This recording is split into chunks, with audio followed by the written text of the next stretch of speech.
안녕하세요. 김민재TV입니다. 오늘은 6일 약국 갑시다.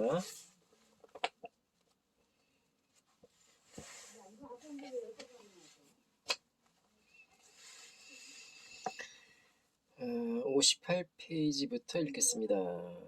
인산인해를 이룬 기업식, IMF 외환위기 이후 불어닥친 대한민국의 창업 열풍은 여전하다. 구조조정으로 회사를 그만둔 사람들이 빵집, 피자집, 치킨집 등을 오픈하며 너나 할 것 없이 자영업으로 뛰어들었기 때문이다. 하지만 장기적인 경기 불황, 소비 침체, 과다 경쟁 때문에 3년 이내에 문을 닫을 확률이 70%에 달한다. 이처럼 약육강식 정글의 생존 법칙이 존재하는 현대 사회에서 남들과 똑같은 생각, 똑같은 방법으로는 성공하기 어려울 것이다. 거리를 가다 보면 요란한 음악 소리와 나레이터 모델들의 현란한 춤사위에 절로 얼굴이 찌푸려질 때가 있다. 이벤트 회사의 천편일률적인 요란한 개업식이 얼마만큼의 효과를 거둘지는 의문이다. 작은 아이디어라도 사람의 마음을 사로잡을 수 있는 우리 가게에 맞는 이벤트를 실행하는 것이 더욱 효과적일 것이다. 교방동의 6일 약국에서 마산역 앞으로 옮길 때의 일이다. 손바닥만한 약국에서 제법 규모가 있는 곳으로 옮기다 보니 성공을 축하한다며 개업 선물을 보내겠다는 지인들이 많았다. 사실 개업식은 내가 이렇게 성공했음을 세상에 알리는 것이 아니라 사업이 잘 되기를 바라는 마음을 담으면 그뿐이다. 사람들의 축하를 거절할 이유는 없었지만 비싼 선물은 서로에게 부담이 될 것 같았다. 그래서 사람들에게 다른 선물은 일절 받지 않으니 1만원짜리 화환 하나만 보내달라고 부탁했다. 오픈 당일 아침부터 속속 화환이 도착하기 시작했다. 얼마 지나지 않아 약국 문 앞에는 100여 개의 화환이 줄지어 늘어섰다. 마치 국가에 큰 행사가 있는 듯 100여 개의 화환은 그야말로 장관을 이루었다. 약국인지 고깃집인지 무관심하게 지나가던 사람들도 어마어마한 화환의 양에 관심을 보이며 약국으로 들어오기 시작했다. 이야, 화환이 억수로 많네요. 약사님은 뭐 하던 분인겨? 사람들은 쌓여있는 화환을 보며 뭔가 특별한 집이라는 생각을 했다. 그래서 자신과 상관없는 곳일지라도 고개를 돌려 유심히 바라보거나 호기심을 이기지 못하고 가게 안으로 들어온 것이다. 1만원짜리 화환 덕분에 톡톡한 홍보 효과를 누렸다. 개업식 선물을 보내준 사람들에게도 이보다 의미 있는 선물은 없었을 것이다. 그렇게 지인들에게는 화환을 받고 손님들에게 줄 개업 선물로는 고급 수건을 준비했다. 발 없는 말이 천리를 간다고 어느새 선물을 준다는 소문이 퍼졌던 모양이다.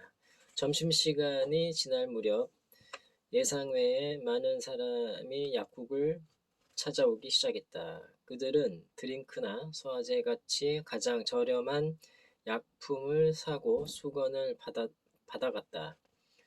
표면적으로야 당연히 손해 나는 장사였다. 하지만 나는 고마웠다. 목적이야 어찌됐든 나와 새로운 인연을 맺어준 사람들이 아닌가. 비록 지금은 드링크 한 병을 사지만 언제 큰 손님이 될지 모르는 사람들이다. 나는 구매 가격에 상관없이 한 명 한 명의 손님에게 마음을 담아 개업 선물을 전해드렸다.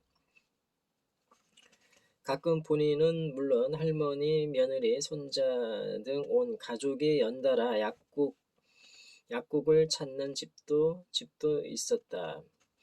오전에 방문한 사람이 몇 시간 후 다시 오기도 했다. 그들이 처음 방문한 것이 아니라는 것을 알면서도 처음과 마찬가지로 허리를 90도로 숙이며 감사함을 전했다. 바카스 하나 묶어도 참말 수건을 주는교라며 찾아오는 사람도 있었다. 먼저 다녀간 사람들의 입소문 덕택이었다. 전단지라도 만들어 약국의 존재를 알려야 하는데 그렇게 입소문을 내주니 하루에 몇 번을 찾아와도 감사할 따름이었다. 그렇게 오후가 되자 손님들이 구름대처럼 몰려들었다. 손님으로 인사인례를 이룬 말 그대로 개업식을 제대로 치른 것이다. 덕분에 수건을 몇 번씩 추가 주문하기도 했다. 이후 마산역 6일 약국은 13명의 약사를 둔 기업형 약국이 되었다.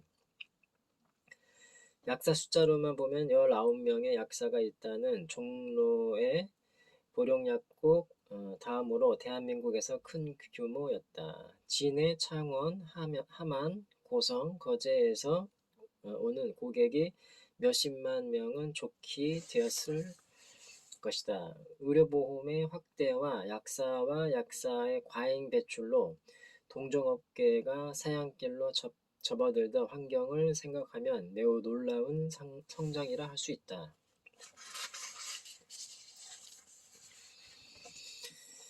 물건을 팔기보다는 정성을 파는 마음으로 교방동에서 4.5평의 약국을 개업했을 무렵이다. 아무리 기다려도 찾아오는 사람은 없고 내가 하는 일이라고는 종일 자리에 앉아 왜 손님이 오지 않을까 고민하는 것뿐이었다.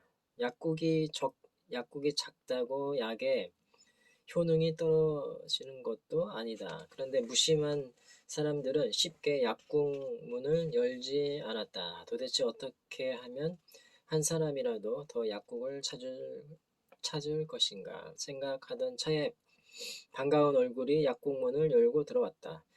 아는 사람이 교방동 근처에 왔다가 인사차 들른 것이다. 잠깐 앉았다 가라고 권했지만 그는 바쁘다며 한사코 거절했다. 그래도 집까지 찾아온 손님인데 어찌 그냥 보내나 싶어 차라도 한 잔 마시고 가길 권했다. 그래도 이리 오셨는데 섭하게 어찌 그냥 가십니까? 차라도 한 잔 하고 가소마. 거듭된 부탁에 그도 안 되겠던지 잠깐만 있다 가겠다며 앉을 곳을 찾았다. 간단한 차와 과일을 앞에 두고 마주 앉은 우리는 이런저런 대화를 나누기 시작했다. 그런데 이야기는 꼬리에 꼬리를 물고 1시간 넘게 이어졌다. 서둘러 가야 한다던 그의 모습은 찾을 수가 없었다. 나 역시 대화에 푹 빠져 시간 가는 줄 모르고 있었다. 그런데 우연히 시계를 본 그가 화들짝 놀라며 자리에서 일어섰다.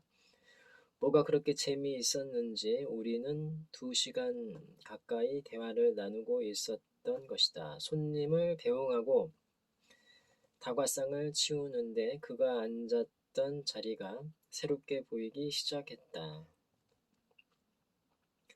원래 그는 바쁘다며 잠깐 앉았다 가라는 권유를 거부했다. 그래도 거듭 자리를 권하니 마지못해 앉았지만 일단 앉고 나서는 시간 가는 줄 모르고 대화를 이어갔다. 그렇다. 일단 앉으면 얘기가 길어지는 것이다. 당시 약사들은 질병의 증상에 따라 임의대로 조제가 가능했다. 형편상 병원을 찾지 못하는 사람들은 의사와 얘기하듯 약사와 상담하여 약을 지어 먹었다. 그래서 의사만큼은 아니더라도 약사라는 존재를 가볍게 대하지 못했다. 다음날 나는 약사와 손님 사이에 상담용 테이블부터 바꿨다. 항상 서 있는 상태에서 대화해야 하는 높은 테이블을 낮은 책상으로 교체하여 누구나 편히 앉을 수 있게 했다. 약사를 어려워하는 손님들의 마음을 열기 위해서였다. 그리고 의자도 약사용 좌석과 손님용 좌석을 똑같은 곳으로 바꿨다. 손님의 위에 있는 권위적인 약사가 아닌 평범한 이웃사람으로 대화하겠다는 의미였다. 그날부터 약국을 찾는 손님에게 일단 앉기를 권했다. 가벼운 몸살약 하나 사러 왔다며 앉는 것에 부담을 느끼는 사람에게는 드링크 한 병을 대접하며 마주 앉았다. 그런데 앉는 것의 효과는 생각보다 컸다. 서 있기만 했다면 용건을 끝낸 후 벌써 약국 문을 열고 나가 버렸을 것이다. 그러나 일단 앉으면 한결 느긋해졌다. 평소 궁금했던 것을 물어보면서 필요한 약이 없나 일부러 생각하니 매출이 부쩍 늘어났다. 게다가 한 사람당 체류 시간이 길어져 손님이 연속으로 이어지는 효과까지 거두게 되었다.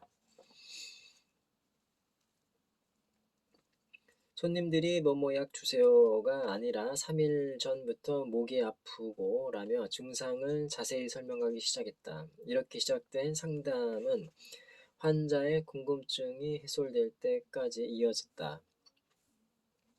나는 하나하나의 질문에 최대한 자세히 대답해 주려고 노력했다. 하지만 가끔 지식이나 경험의 부족 때문에 말문이 막힐 때는 그 자리에서 책을 꺼내 손님과 함께 살펴보거나 선배 약사에게 전화를 걸어 물어보기도 했다.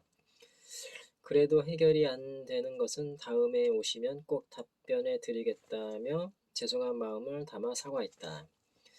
손님들도 내 정성을 아셨는지 약사가 그것도 몰라 하고 반응하기보다는 하나라도 더 알려주기 위해 노력하는 모습을 고맙게 받아들였다. 손님들은 꼭 질병에 관한 내용뿐 아니라 스트레스 받은 일에서부터 자녀의 진학 상담까지 시시콜콜한 이야기를 줄줄이 꺼내 놓았다. 만약 대화가 중간에 끊겨 어색한 시간이 흐르면 일부러 세상 돌아가는 이야기를 꺼내 분위기를 이어갔다. 얼마 후 약사와의 대화를 부담스러워하는 손님은 찾아볼 수가 없었다. 나와 오랜 시간 상담을 통해 약을 지어간 손님들은 병의 진행 상태와 약의 효능을 상세히 들었다. 그래서 스스로 알아서 약을 잘 챙겨 먹었다.